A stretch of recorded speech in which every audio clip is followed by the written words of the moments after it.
네, 안녕하세요. 미국 복덕방 이야기의 한상철입니다.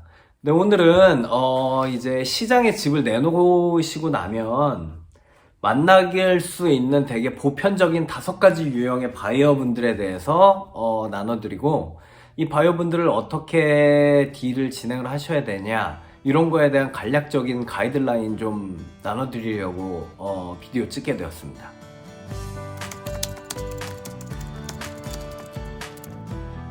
집을 내놓게 되면 만나게 되는 보편적인 바이어의 유형 중에 첫 번째 바이어 유형은 풀 캐시 바이어예요.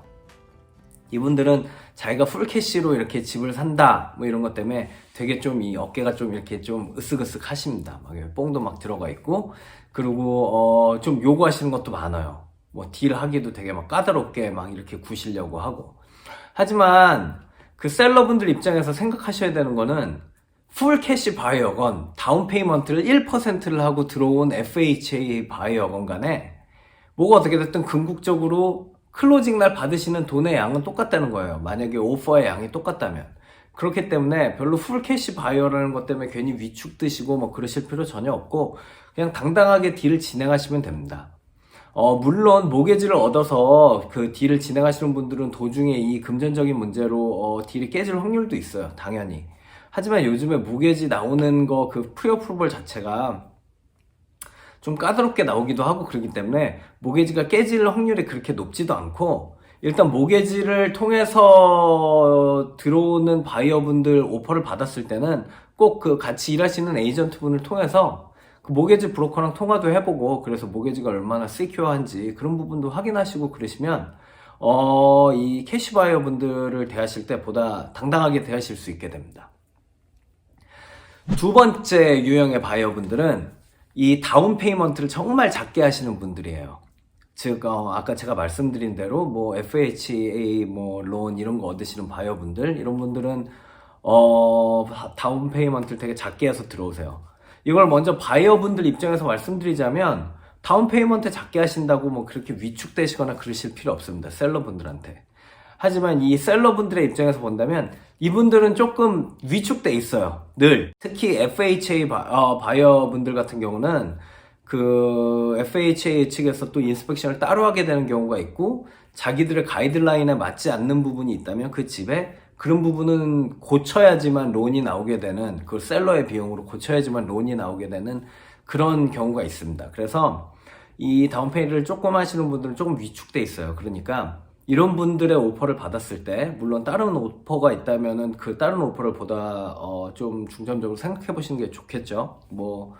오퍼 금액이 같다면. 근데 만약에 FHA 론밖에 없을 경우에는, 아니면 FHA 론의 그 오퍼 가격이 더 높아서 이쪽으로 더 끌리신다 한다면 딜을 조금 더 공격적으로 하셔도 됩니다. 이분들은 왜냐하면 그 FHA 론을 받아주는 그 셀러가 그렇게 많지가 않기 때문에 뭐가 어떻게 됐든 일단 저자세로 들어갈 수밖에 없어요. 그러니까 딜을 조금 더 공격적으로 하셔도 돼요.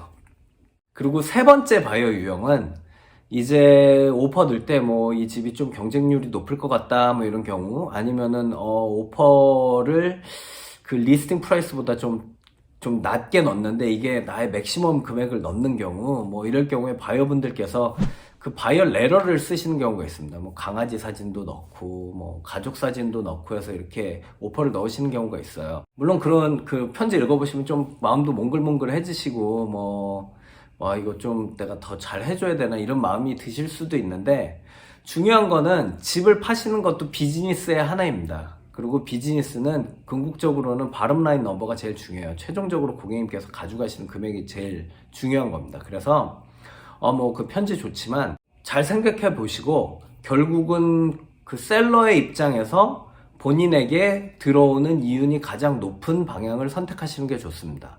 그래서 이런 걸 객관적으로 볼 수 있도록 리얼터 분과 늘 항상 함께 그 진행을 하시고요.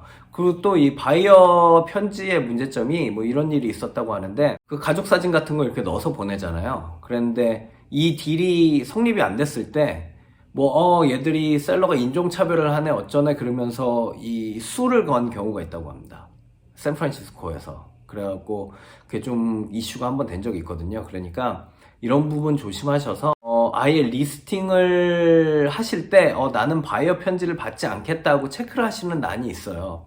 거기에 체크를 미리 하시는 것도 리스팅 전에 리스팅 어그리먼트를 같이 일하시는 리얼터분하고 작성을 하실 때 거기에 체크를 하시는 것도 하나의 방법이고, 뭐 편지를 받으셨더라도 보다 객관적으로 생각을 하셔서 가장 본인에게 유리해지는 그런 결정을 하시기를 권해드립니다. 그 다음 유형, 네 번째 유형은 윈도우 샤퍼 분들이에요. 윈도우 샤퍼 분들. 이분들은 뭐 동네에서 하는 오픈하우스는 다 가보세요. 그리고 괜히 막 이렇게 찔러보세요. 그 집들을.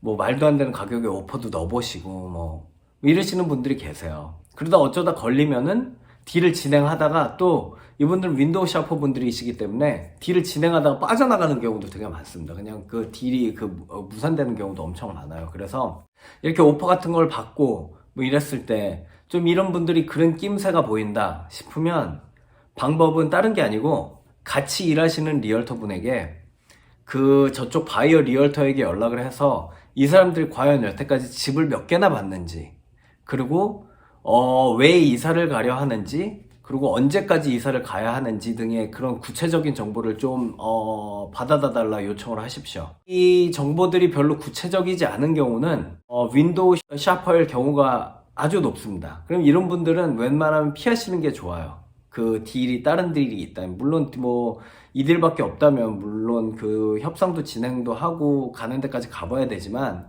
이분들 말고 뭐 다른 딜이 있다면 굳이 이분들하고 딜을 진행하시지 않으시는 게 좋습니다. 결국은 뭐 피곤해지시기만 하시고 딜이 깨지는 경우가 아주 많습니다.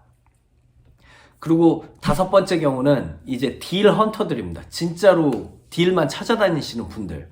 이분들은 뭐 몰입의 바이어이기는 해요.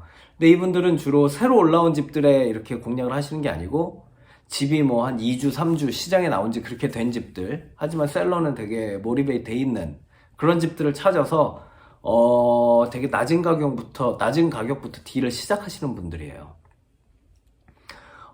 만약에 셀러 입장에서 내가 뭐 집을 시장에 내놓은 지 3주, 4주가 됐는데 아무 딜도 못 받고 있어요. 그런데 이런 딜을 받는다면 처음에는 울컥하고 화가 나지만 결국은 이 딜이랑 뭔가 협상을 진행을 하게 돼 있습니다. 뭐 카운터 오퍼도 넣고 뭐 이렇게 돼 있습니다. 그런데 시장에 나온 지 오래된 집들은 궁극적으로는 그 집이 원래 받을 수 있는 가격보다는 낮게 받게 돼 있어요. 그래서 이런 경우를 피하기 위해서 이런 분들이랑 딜을 뭐 진행할 때 뭐 가이드라인 같은 건 별로 없습니다. 결국은 어떻게든 팔려고 하는 입장이 되기 때문에 저희가 끌려다닐 수밖에 없는 입장이 돼요. 그래서 이런 분들이랑 딜을 진행하기 사전에 이런 분들이 오지 못하게 막는 게 중요해요. 그래갖고 시장에 집을 내실 때 보다 좀 합리적인 가격에 시장에 있는 비슷한 가격대 집들보다 지금 리스팅 하시는 집이 최소한 상위 50% 안에는 드는 컨디션이 될 수 있도록 그렇게 가격을 맞추셔서 시장에 집을 내놓으시는 것이 중요합니다. 그래갖고 애초에 이런 분들이 오기 전에 집이 팔릴 수 있도록 그렇게 진행하는 게 중요합니다. 네, 오늘은 집을 시장에 내놓으시면 쉽게 만날 수 있는 5가지 유형의 바이어분들에 대해서 설명을 드렸고요. 네, 오늘 비디오가 재밌었거나 도움이 되셨다면 구독, 좋아요, 알림 설정 꼭 눌러주시고 앞으로도 더 좋고 재밌고 유익한 내용으로 찾아뵙도록 하겠습니다. 오늘 시청해주셔서 감사합니다.